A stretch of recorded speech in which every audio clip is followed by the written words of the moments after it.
शादी हमारे लिए एक भारत देश का उत्सव है, मैं ये बोल सकती हूँ। जिसने 40 साल पहले देश को छोड़ दिया है, फिर भी वो हार्ट से वो देश से कनेक्टेड है, भारत की बेटियों से कनेक्टेड है। ये बहुत बड़ी बात है।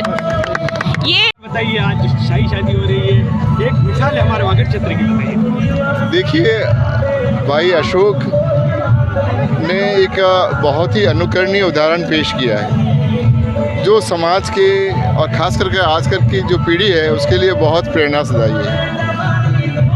कई लोग विदेशों में चले जाते हैं, काम धंधों के लिए चले जाते हैं, अप्रवासी भारतीय बन जाते हैं, अपनी जन्मभूमि को, मातृभूमि को, यहाँ तक कि देश को भी भूल जाते हैं। इस शादी में जो एक उदाहरण, जो एक आदर्श प्रस्तुत किया जा रहा है, वो समाज को वो रोशनी एक प्रकार से टॉर्च दिखाने लायक है कि जिससे में कि जो व्यक्ति जड़ों से जुड़ा हुआ है, अशोक भाई भट्ट खुद एक सामान्य परिवार से थे, एक गरीब ब्राह्मण परिवार से। उन्होंने उन परिस्थितियों को देखा है, भोगा है और ज़मीन से आसमान तक की ऊंचाइयों को तय किया। डूंगरपुर जैसे शहर से वो अमेरिका तक गए। डूंगरपुर के कॉलेज में डूंगरपुर महाराज साहब से और मेरे पिताश्री की प्रेरणा से उन्होंने उदय विलास पैलेस पे रहे, वो पढ़े, फिर जयपुर गए, फिर दिल्ली गए, फिर राज्यसभा लोकसभा के अध्यक्षों के साथ उस समय की तत्कालीन प्रधानमंत्री इंदिरा गांधी के साथ रहे। और इन्होंने बहुत संघर्ष देखा, बहुत दुख देखा, बहुत ही गरीबी की जो सीमाएं होती हैं। वो जब गए थे तो वो एक वहाँ बंगला साहब की लंगर में खाना खाते थे, एक लारी वाले के साथ सोए, हवा खाते थे और पानी पीते थे। उस जीवन के संघर्ष से उन्होंने सीखा, मेहनत की और अपने परिश्रम के बलबूते पर अमेरिका गए। और अमेरिका में जाकर भी इन्होंने बहुत संघर्ष किया। वो टैक्सी ड्राइवर बने, वो गाइड बने, उन्होंने ब्राह्मण व्रती की, कई लोगों की शादियां करवाई, पूजा पाठ किया, कर्मकांड किया।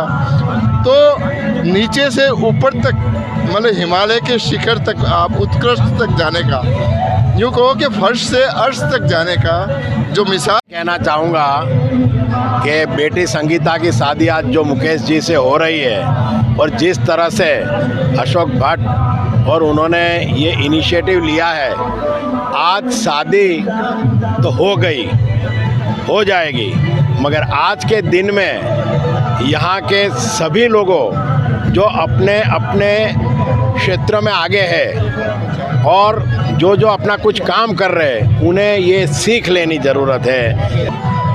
संगीता जो है बेटी, वो हमारी 3 जनरेशन से हमारा परिवार का उनके साथ में संबंध है। उसके पिता के पिता, दादा उसके, वो हमारे माता पिता के साथ में काम करते थे।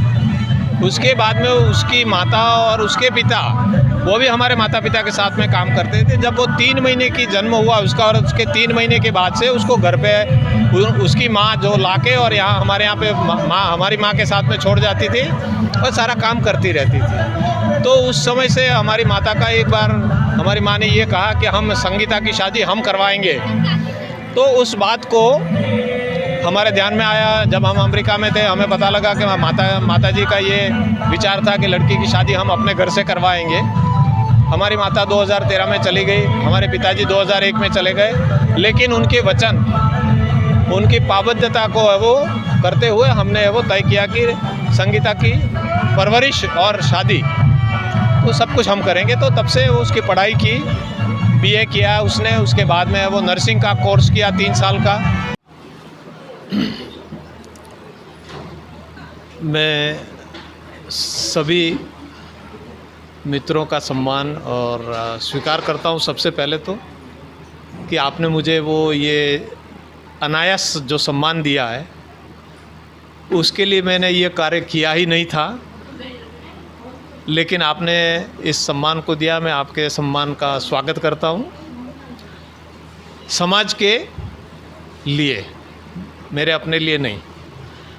पूर्ण समाज एक समान हो, एक साथ हो, सर्वजन का विकास हो, ये हमारी मूल भावना ब्राह्मणों की सदियों से चलती आई हुई है और उसी क्षेत्र में, उसी दिशा में हमने एक छोटा सा प्रयास किया। मैंने कई बार ये सुना कि हमारे मतलब कि वागड़ क्षेत्र में ही नहीं, लेकिन राजस्थान, मध्य प्रदेश, गुजरात, इस एरिए में कुछ गतिविधियां ऐसी कुछ लोगों, असंतुष्ट लोगों की वजह से शुरुआत हुई। हालांकि यह कार्य मैंने वो पब्लिसिटी के लिए बिल्कुल भी नहीं किया है और ये बच्ची ने, जो मैं नहीं कर सकता था मेरी माँ के लिए, वो उस बच्ची ने उसके साथ में रह कर के और मेरी माँ का मोरल बढ़ाया। उनकी 5 साल 10 साल उम्र बढ़ी उस बच्ची की वजह से। तो उस वजह से